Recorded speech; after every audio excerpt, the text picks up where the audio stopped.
इस कहानी में प्रयुक्त सभी पात्र, घटनाएं, नाम और स्थिति काल्पनिक है। गरीब लड़की की शादी। एक समय की बात है, रामपुर नाम के एक गांव में रश्मि और सुहानी दो बहुत ही पक्की सहेलियां रहा करती थी। उनके बीच की मित्रता बहुत ही गहरी थी, परंतु दोनों की जिंदगी एक दूसरे से बिल्कुल अलग थी। जहां रश्मि गांव के जमींदार की बेटी थी, वहीं रामू उसी जमींदार के यहाँ काम किया करता था। जब भी रामू जमींदार के यहाँ काम करने जाता तो वे सुहानी को साथ ले जाता और इसी तरह सुहानी और रश्मि अक्सर मिलने लगती हैं और दोनों की बहुत ही पक्की दोस्ती हो जाती है। धीरे धीरे समय बीतता है और दोनों ही सहेलियां बड़ी हो जाती हैं। समय के साथ साथ दोनों की दोस्ती भी गहरी हो जाती है। अब ऐसा कोई भी दिन नहीं जाता था जब वो दोनों ना मिले। दिन ऐसे ही बीत रहे थे। एक दिन सुहानी के माता पिता आपस में बात कर रहे होते हैं। देखिए जी, मुझे तो समझ ही नहीं आ रहा कि अब आगे क्या करना है। तुम किस बारे में बात कर रही हो? अरे ऐसे अनजान मत बनिए जैसे कि आपको जानते ही नहीं हैं। अरे भाग्यवान, बात तो बताओ।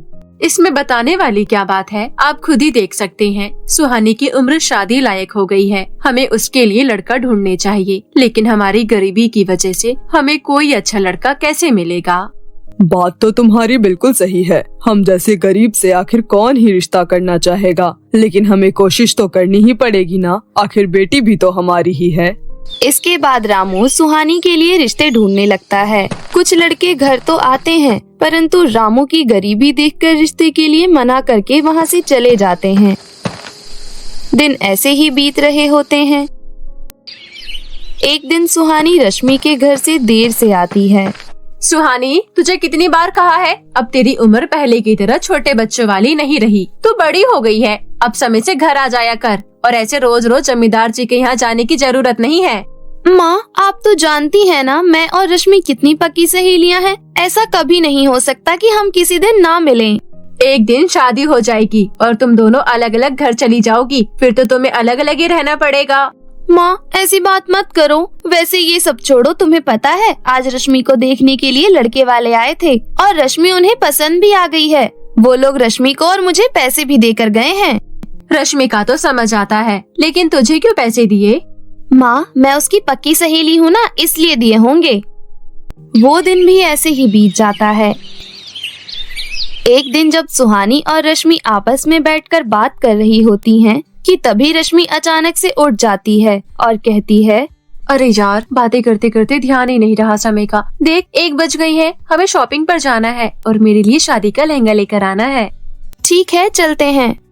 इसके बाद रश्मि सुहानी को एक बड़े से स्टोर में ले जाती है, जहाँ पर हर जगह बस शादी के जोड़े ही लगे हुए थे। रश्मि सुहानी को एक लहंगा दिखाती है और कहती है, अरे सुहानी, तुझ पर तो ये लहंगा बहुत ही सुंदर लगेगा। देख, तेरे चेहरे पर कितना खिल रहा है।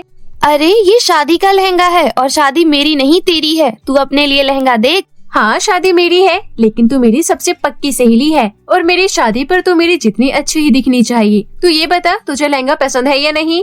हाँ, लहंगा तो बहुत ही ज्यादा खूबसूरत है।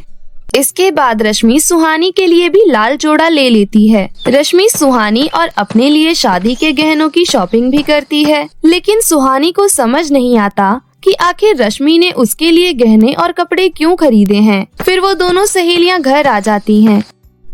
कुछ दिन ऐसे ही बीतते हैं। एक दिन जमींदार रामू को अपने पास बुलाता है और कहता है, रामू, वो मुझे रश्मि की शादी के लिए सामान लेना है, क्या तुम मेरे साथ चलोगे? हाँ मालिक, जैसा आपका हुक्म। इसके बाद जमींदार एक इलेक्ट्रॉनिक शॉप पर जाता है और वहाँ से एसी, फ्रिज और ऐसे ही कई तरह के सामान लेता है, लेकिन वो सभी सामान वो जोड़े में ले रहा था। उसे देखकर रामू हैरान रह जाता है और जमींदार से पूछता है, मालिक, जहाँ तक मैं जानता हूँ ये सारा सामान तो आप एक एक देंगे, फिर आप हर सामान जोड़े में क्यों ले रहे हैं?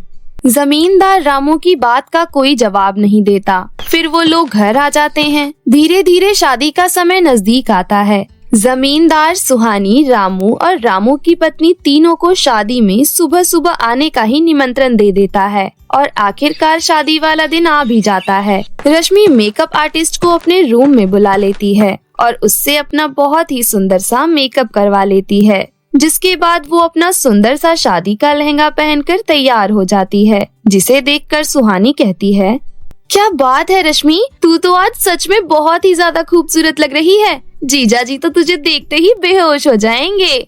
धन्यवाद, लेकिन अब जल्दी से जा और तू भी तैयार हो जा, मेकअप आर्टिस्ट तेरा ही वेट कर रही है।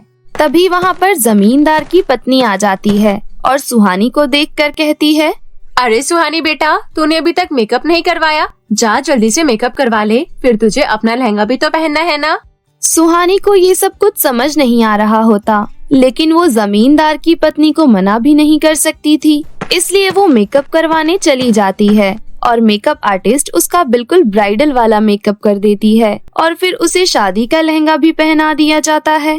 दूसरी तरफ जब रामू और रामू की पत्नी जमींदार वहाँ पहुँचते हैं तो उन्हें वहाँ पर 2 मंडप दिखाई देते हैं, जिसे देखकर वो अचंभे में पड़ जाते हैं। इसके बाद जमींदार की पत्नी रश्मि और सुहानी को लेकर नीचे आती है और दोनों को अलग अलग मंडप पर बिठा देती है। अरे शादी तो सुहानी की है, फिर मुझे मंडप में क्यों बिठाया जा रहा है?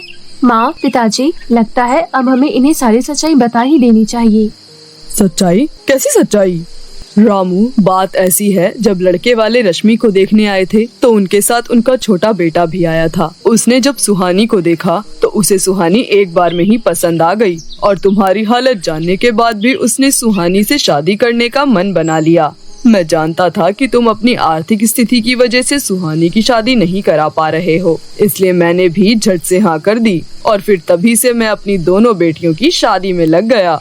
जमींदार की ये बात सुनकर रामू की आंखें आंसुओं से भर जाती हैं और वो जमींदार के पैर छूने दौड़ता है कि जमींदार उसे उठाकर गले से लगा लेता है। यहाँ सुहानी रश्मि के गले लग जाती है। तुम्हारा बहुत बहुत धन्यवाद रश्मि, सच में मैंने सोचा भी नहीं था कि तुम मेरे लिए इतना कुछ करोगी। तू मेरी सबसे पक्की सहेली है, अगर तेरे लिए नहीं करूँगी तो किसके लिए करूँगी? और वैसे भी अब मैं तेरी जेठानी बनने जा रही हूँ, अब तुझे मेरे आगे झुकना पड़ेगा, समझी? रश्मि की बात सुनकर वहाँ खड़े सभी लोग हंसने लगते हैं। फिर कुछ ही देर में बारात आती है और अलग अलग मंडप पर रश्मि और सुहानी दोनों की शादी हो जाती है और दोनों एक बहुत ही अच्छे घर में शादी करके चली जाती हैं। यहाँ तक कि दोनों की इच्छाएं भी पूरी हो जाती है और दोनों को अलग नहीं रहना पड़ता और वो एक ही घर में बस जाती हैं और आपस में हंसी खुशी जीवन बिताने लगती हैं। तो मेरे प्यारे दोस्तों, अगर आपको हमारी कहानी पसंद आई हो तो हमारे चैनल सोका टीवी को अभी सब्सक्राइब कर लें।